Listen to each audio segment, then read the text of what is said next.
Brigadier Ahmad Saeed Minaj साहब हमारे साथ मौजूद हैं। ब्रिगेडियर साहब, बहुत शुक्रिया प्रोग्राम के लिए, आपने वक्त निकाला। ये भारत और रूस में पहले तो ये बताइएगा कुर्बत की वजह क्या है, क्यों ये दोनों ममालिक एक दूसरे के इतने करीब आ रहे हैं और आगे भी साथ चलने की बात की जा रही है, और उस पर ज़ाहिर है जो यूरोपियन कंट्रीज़ हैं उनकी तशवीश अपनी जगह पर मौजूद है।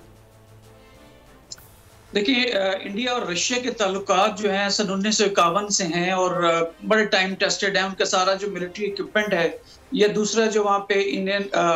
इवन पावर प्लांट्स भी लगे हुए हैं, या दूसरे दीगर मशीनरी वगैरह उनकी इंडस्ट्री में जो इस्तेमाल होती है वो रूसी साख्ता है। तो ये तो कहना जो है कि उनकी जो फ्रेंडशिप है वो जो है वो कोई नई है या नया कोई इशू ऐसे बिल्कुल भी नहीं है। लेकिन हाँ, ये जरूर है कि यूक्रेन के ऊपर जब अटैक किया था रशिया ने, तो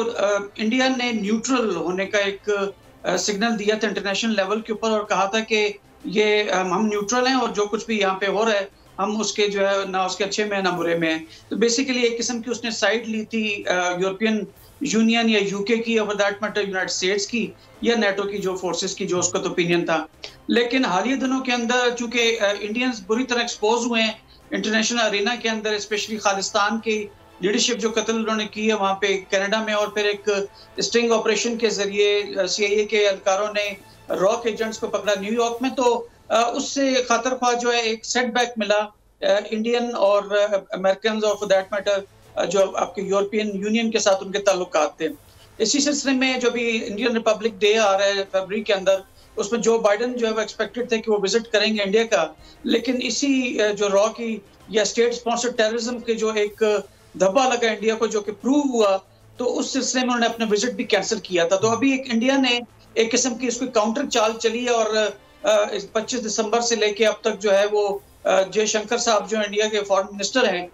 वो गए हैं वहाँ पे रशिया में, और रशिया ने भी इस मौके को क्यों इसको अच्छी तरह से मेरे ख्याल कैश किया, क्योंकि अनप्रेसिडेंटली जो सदर पुतिन हैं वो जनरली अपने काउंटर पार्ट से मिलते हैं, वो किसी फॉरेन मिनिस्टर से नहीं मिलते हैं। लेकिन स्पेशली मॉस्को में उन्होंने मुलाकात की जयशंकर से, और जिसमें एक जो खत का भी एक्सचेंज हुआ जो कि मोदी ने लिखा सदर पुतिन को, जिसमें कि इंडिया की तरजीहात जो हैं वो रशिया के जो इंटरेस्ट है उनके साथ कन्वर्ज कर रही थी। तो इनका ये मिलना बेसिकली इंडियंस की तरफ से एक मैसेज था US के लिए और वेस्ट के लिए कि हम जो है वो बहुत स्ट्रांग हैं, और अगर आप हमारे साथ ऐसे करेंगे तो हमारा पुराना कैंप जो है रशिया उसमें जाके बैठेंगे। तो ये एक किस्म की जो बुग़्ज़ चाइना के अंदर जो वो इंडिया को एक जो है सपोर्ट करते चले आए थे ट्रेड के लिहाज से, मिलिट्री इक्विपमेंट के लिहाज से, और इलाके में उसकी जो थानेदारी जो है रीजनल पुलिसमैन जो बना रहे थे, या इंडियन ओशन के अंदर उसको एक नुमाया रोल अदा कर रहे थे US और यूरोपियन यूनियन स्पेशली UK, तो उसको एक बड़ा सेटबैक मिला है। तो पुतिन ने इसको सही मानों में कैश किया, और मैं समझता हूँ कि इंडिया जो हमेशा से, मैं उसको मुहावरतन अगर कहें कि मुंह पे राम राम और बगल में छुरी रखता है, तो उसने वैसे तो न्यूट्रलिटी का बात की, लेकिन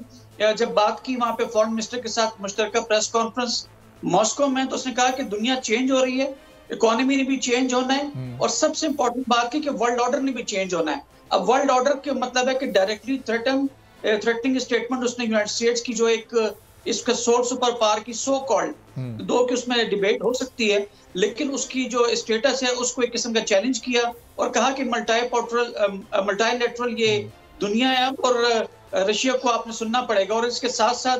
उसने दुनिया को यह भी बताया कि हमारी $50 बिलियन की जो है टर्न अराउंड हुआ है जो पिछले साल में रशिया के साथ ट्रेड में है। तो अगर वेस्ट ये समझता है तो अहमद साहब, ये इस वक्त इसका मतलब कि ये इंडिया एक डबल गेम कर रहा है कि रशिया के साथ खड़ा भी है और शो ये कर रहा है कि हम वो अपनी पोजीशन न्यूट्रल भी कर रहे हैं इंडिया की। एक तो ये इस पर कमेंट कीजिएगा कि ये एक्चुअल पोजीशन है क्या, और इस एक्चुअल पोजीशन का इदराक अब वेस्टर्न कंट्रीज़ को हो चुका है, यानी इंडिया का डबल गेम उन्हें समझ आ चुका है?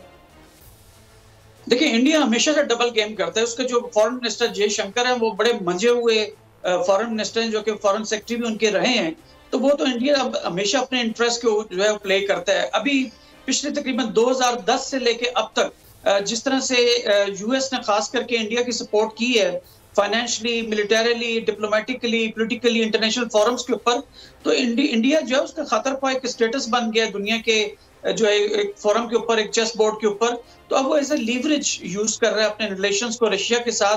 ताकि जो इंटरनेशनल लेवल के ऊपर स्पेशली यूनाइटेड नेशंस में जो इंडिया के ऊपर एक बैकलैश आने जा रही है या वो दुनिया में जिस तरह से एक्सपोज हुआ, तो उसने इंडिया रशिया रिलेशनशिप को एज ए लीवरेज यूज किया है ताकि वो प्रेशर डाल सके वेस्ट और यूएस की जानिब। तो उसको दोगलापन इंडिया का कह सकते हैं, लेकिन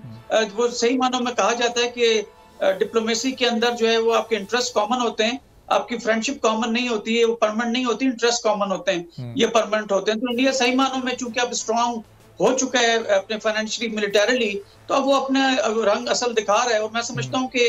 वेस्ट को और स्पेशली यूएस को अब पछताने का टाइम आ गया कि सब्सक्राइब करें और बेल दबाएं ताकि कोई खबर रह न जाए।